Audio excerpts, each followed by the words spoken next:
So welcome to our last video on Uzbekistan, and we finished in Tashkent.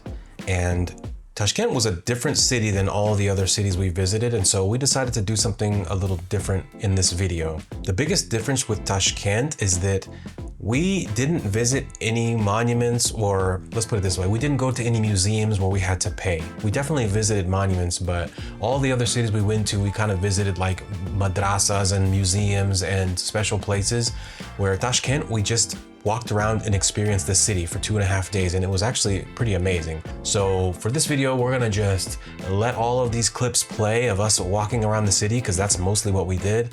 We're gonna talk about our experience specifically in Tashkent, but by the end, we're gonna talk about, we're gonna just do a summary of our trip to Uzbekistan and tell you guys why we think it's super important, if you like to travel, to add Uzbekistan to your list. So the first thing that stuck out to me about Tashkent was how modern it was. And it's the capital of Uzbekistan, and it kind of seems intuitive that, okay, of course it's a modern city, but really I was expecting it to be more like Bukhara or Samarkand, because really Tashkent is 2,000 years old, but it feels like a super modern city. And later we found out is that in 1966, they had a devastating earthquake that basically flattened the whole city. Sadly, a lot of their old buildings, a lot of the history and things like that did kind of get flattened, but they have rebuilt this city and it is absolutely gorgeous. So to me, it just really stuck out in comparison to the other cities about how not just modern, but also beautiful architecture is. And they didn't just make modern buildings to be modern. They still kept a lot of that like Uzbek spirit in the new buildings that they made. And so one of the first buildings that was built after this earthquake, which is a very famous landmark now, is the Hotel Uzbekistan, which is where Elena booked us to stay. And of all the places that we stayed in Uzbekistan, this is the only like actual real hotel that we stayed at. So why did you pick Hotel Uzbekistan? I decided to stay in this hotel because, yes, in all other cities we stayed in guest houses. Here in Tashkent we could stay also in some little hotel, but because this is iconic, this is like symbol of eras, symbol of power to rebuilding Soviet era. Also it reminds me to another hotel what we have in Moscow, Cosmos Hotel. In past there only famous or rich people could stay, and now we can see how it was because it's a little old. Yeah, it was definitely a funny contrast, that hotel, because it was big and fancy, especially on the first floor or the reception area. They modernized it a lot, but once you go up to the rooms and the hallways and stuff, it is super dated. You know, it seems like some of the carpets and certain things they haven't updated at all since 1974. And other areas you can see like the bathroom and the showers, they've definitely updated, but the whole hotel could probably use a makeover, but at the same time it was kind of cool because it did feel like that old Soviet yeah, but era. I like it. It's a little like a travel in time. Yeah, I agree. So we got to Tashkent at night. Something that was really cool was that the very next day we got up early to go just walk around the park and kind of get a feel of the city. And not 10 minutes into our walk, we ran into these students who were just in the park, and we saw them kind of like waving at us. And by this point, we kind of got used to people looking at us and kind of smiling and, I don't know, wanting to take pictures or something, but they called us out. And so we went over there and they just started asking us questions. They were very kind. So I was filming on my little action cam, so we got that whole interaction on camera, and it was actually quite awesome. It was a really good welcome to the city. Hello. It's good. Hello. Yes. How do you meet her? We were both learning languages. You know, we went online to exchange, you know. Online? Yes, yeah, to practice languages. Вот. Это первый раз, да, это его первый раз. Did you like Uzbekistan? Yes, I love it here. Oh, it's a beautiful, beautiful country, yeah. We definitely will come back, visit more. Инстаграм есть? Да, там все, они оба, и Инстаграм, и все. Да, ну, хорошо. So they are studying in university. Uh-huh. Okay. And so you guys all are from Tashkent or around? No? We have one Tashkent Oh, okay. girl. Yeah.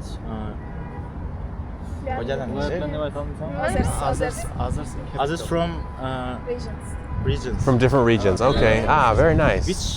Which state you from? Arizona. Arizona. Yeah, all the way on the west. Cool, cool. Yeah. Ладно, спасибо. Yeah, it was nice to meet you guys. Thank you Yes, so much. absolutely. You're welcome. See you. Bye-bye. Bye. See you later. Ah, that was great. See you later. It's a very good one. Maybe we will see them later. I liked this experience, and in general, in all Uzbekistan, when people wanted to interact with us, they usually start to speak in English. And after, I always give them possibility, do you want to speak in English or in Russian? And they always was a little surprised because we have Philip from US, he's speaking English, and I'm from Russia, I'm speaking Russian. But we are living in Italy. So yeah, we in Tashkent, we also spoke with one guy in Italian. Yep, yeah, that was funny. It was always fun to see reaction of people. One of the things I loved about Tashkent was like, we literally just walked around the city for 2.5 days and we never got bored. One, like I already mentioned though, just walking around and seeing the architecture, it's kind of like an outside museum, but also the shops outside, you know, the bazaars, of course, which are famous all over Uzbekistan. We did the majority of our shopping here in Tashkent, or at least buying, because we shopped at the other places, but we didn't really buy anything. So it was cool to spend time in the markets and interact with the people. I was getting a little bit fatigued of like haggling all the time, but that's just how they do business there. Buying food was funny because they sell in bulk here. One of the stories is we were trying to buy like these candied peanuts, and I just wanted like a small bag, but they wouldn't sell us less than a kilo. So we ended up walking away with a kilo of these candied peanuts, and they were so addictive I couldn't stop eating them. So In the end, I was happy to have 1 kilo. yeah, it was good. The other thing is that we didn't go into any museums, like I said before, but they have some cool places that you can go and you don't have to pay for anything. So we went to this one place called Magic City, which is like a little mini Disneyland, I guess. And of course they have rides and stuff that you can pay for, but just to walk around there and just kind of enjoy the atmosphere of an amusement park, it was free and it was beautiful. Yes, beautiful with for all this decoration, houses, atmosphere, like you are in fairy tale. Fairy tale, yeah. Fairy tale, yes, and you don't need to pay, and it was not crowded. They do have some historic places. There was one like madrasa that we did kind of go into, again, free to enjoy. We watched these guys play like a kind of like hacky sack, although it wasn't an actual hacky sack, it was like a little badminton hacky sack thing. That was really cool. And also they had the Islamic Cultural Museum that had literally just opened, and it was huge and gorgeous on the outside. That was the only place that we wanted to go into, but we ended up not because, well, for 2 reasons. One, it was quite expensive. It was the most expensive museum on the entire trip. I think it was like more than $25 per person. Yes, it was like this, yes, but it's also because it's new and because there are a lot of people who wants to go, they still doing only guided tour to organize flow of people. Right. I think in future you can go without guided tour, but now it's only for guided tour in 1 hour something. I think it was 2 hours. 2 hours, yes, but it's so big, and we read it was not enough. So you are going and you see very, very fast. And we decided when we return second time to Tashkent, we will go without guided tour. But really, the city itself was an experience. You know, another one was the subways, for example. Like the subways are like art galleries, and it was really cool going down there because number one, it was super clean and we felt very safe. A lot of times when you take metros and different things like that, it's usually like there's a lot of graffiti, it smells bad. This subway, they had like little subway police. Like I said, it was clean, and then each of the different stops have their own like murals. It's almost like tile work and stuff, and they're all just, they have their own personality. I can't remember why we didn't, but we took the subway to get from one place to another, but we were gonna go back and take more and we just didn't. So we didn't get nearly as much footage of the subway as we wanted, but what we did see was pretty special all by itself. Yeah, I think because we decided to take a little easy, because if we did our visiting Tashkent more slow. Yeah. Another place where we went was called Salmon, and this is like canal with all these shops, restaurants, cafe, apartments. I saw Uzbekistan in general likes fountain show with music, lights and fountain. Yeah, I've never been to Dubai, but this place and then the other place in Samarkand, it was called the Silk Road, that like hotel resort, both kind of reminded me of like this little mini Dubai with Yeah. all the shows and stuff. Okay, moving on, let's talk about food. What did you think about the food in Tashkent and then the food in general in Uzbekistan? But in general, food in Uzbekistan is amazing. It's very delicious.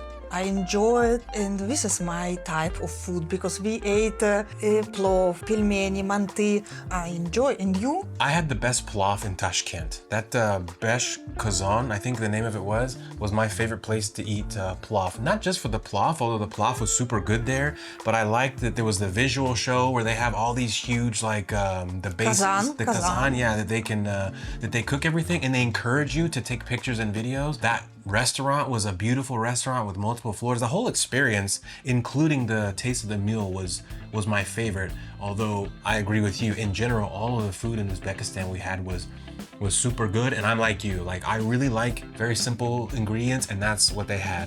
Yes, they definitely have a lot of vegetables, but also another thing I like it, you can eat any time of day. Yeah, that's true. I forgot about that, yeah. In the evening at 4, you want to eat in the morning plov, you can eat in the morning plov. You want to eat in the evening something sweet, you can. This is, I enjoy it. You can eat always. Okay, that doesn't seem like a lot about Tashkent, but like I said, we basically just walked around the city and enjoyed the city for what it was, really the essence of the city. And that honestly was enough. We want to go back and do more of the touristy stuff, but really just a few days in Tashkent walking around was enough. So now for the rest of the video, we want to summarize Uzbekistan and why we think you should go now. And I'll start and just by saying that Uzbekistan reminded me of what tourism was like in the 80s and 90s, because I traveled a ton when I was a kid with my family, and tourism felt like a place that you can kind of escape, enjoy different things, have this atmosphere with people and not feel like super overcrowded, that people were trying to overcharge you and oversell you. And now tourism, because more of the world, of course, can travel, which is a good thing, you have places, you know, like Rome and Barcelona, that they just feel, you know, there's a lot of this complex conversation about over-tourism, right? What do you do? Because it's good for the economy, but then the locals kind of hate it. But Uzbekistan is one of those places that we think you should visit sooner rather than later, because it's growing. They are building their infrastructure to handle more tourism, and they are actively working to get more people there. One being the fact that just this year, in 2026, there was a new law that says that you can, as an American at least, but I think also for, I don't know if it was always like this for Europeans, but as an American, you can come to Uzbekistan without a visa. You can get basically a 30-day visa basically without having to apply, where in the past you had to go online and officially apply for a visa. It's a wonderful place where you can see really amazing stuff and don't feel like you have to rush to hurry up and get there to beat the crowds in the morning or whatever. Another reason for me, because you need to visit Uzbekistan, it's safety. You can walk in the evening, you can walk during the day. It's clean. People are very friendly, kind. They help you. They treat you like family, like your ghost. We always, everywhere, we found only warmth and sweetness in this population, I guess. Population, yes. So for me, this is a big reason to visit this country is safety, because it's very important for if you're traveling alone. Yeah, for sure. Yeah, safety, and like you said, Uzbekistan is the warmest country I've been to in terms of like friendliness of people. I've never visited a country, and we've been all over the world, both of us, that has been more welcoming and receiving. There's plenty of places that I go and people are definitely nice or kind, but this felt like a whole nother level. It's something that really makes me want to revisit, like almost immediately. Yes, another reason to visit, this is not very popular, very famous. A lot of people, when we told we are going to Uzbekistan, they asked why you're going to Uzbekistan, what is this there? Or when we were showing pictures, a lot of people thought we were in another country. Yeah, Morocco. Morocco, yes. Morocco, yeah. But In Uzbekistan, it's very old country. They have a very old history in Asia, and there are some historic places I can put on same level of Petra in Jordan. Yeah. Yes, it's amazing how they powerful, big. Yeah, and I will say, at least for me, the last reason why we would like to encourage people to visit Uzbekistan if they get the opportunity is it's super easy to get around. Like we were in, and this is a very popular route, but from Khiva to Tashkent, right? So in between that, you have Khiva, you have Bukhara, Samarkand, and Tashkent, which is the route that we took. But they also have that rail line goes to there's one other major city, I can't remember the name that we didn't go to, but I want to visit next time. But you take this one main rail line and you can visit like almost the entire country and all like the major stops. And then when we wanted to go off the beaten path to Zaydim, you know, we hired that private driver. It was 200 kilometers one way out of the way. And it was only 82 euros. You know, there and back. So a 400-kilometer round trip is pretty amazing if you really want to kind of explore. And of course, you don't have to go as far out as we did. Rail net, it's very developed. Yes, you can travel with very comfortable or sleeper coach or sitting coach, and you can find either private driver or guided little tour, and they will bring you everywhere. So the last thing that we'll say about Uzbekistan before wrapping up this video, why we think that you should visit as soon as you can if you have the opportunity, is how cheap it is. It's also one of the cheapest countries that we've ever been to, at least for now. I don't know how long that's gonna last, but you know, a taxi ride from the airport to, and this was in Tashkent, the biggest city, but a taxi ride was like 15 minutes, was like $2. A meal for 2 people and a big meal was anywhere between $12 and $20. And that's like with getting drinks, with getting dessert, getting tea. If you're really conservative, you can get away with having a meal for 2 for like $12 if you're conservative. I mean, very easy. And if it's just you, $5, $6, you can get a really, really good meal. So the travel's cheap, the food is cheap. The souvenirs and things like that are relatively cheap as well. We didn't do a ton of shopping, but yeah, and then of course you have that kind of negotiation power too if you want, but it's a very, very affordable place to go. And I can't remember, but give me an idea of how much for like 3 days, one of those, not the Hotel Uzbekistan, but one of the like hotel homes, how much was one of those for 3 nights? $80. Plus or minus, one of these little like home hotels for 2.5 or 3 days, we'll call it 3 days, was around $75 to $85 for all 3 days, not one day. Breakfast. Yeah, and that's with breakfast included, and incredible hospitality. So it's very, very economical to visit Uzbekistan, of course, if you can make it there, because it could be expensive just to get there. But in general, it's one of our favorite places that we've ever visited, and we cannot wait to go back. If you have some questions, if you need some suggestions, please ask, and we will help with all information what we have. So we hope you've enjoyed this journey through Uzbekistan over the last 5 videos. We are now moving on to our next trip that we took right after Uzbekistan, which was Germany. Very, very special trip to Germany. We spent the same time there, 9 days, I think. And we think you're really gonna enjoy those. We're not gonna do 5 videos. I think maybe 2, 3 at the most. As always, we appreciate everybody who's watched our videos, especially all the new subscribers we've just gotten. Welcome. We hope you guys are enjoying it. If you haven't already, please like the video, subscribe it, and we will see you guys in Germany. Ciao. Ciao.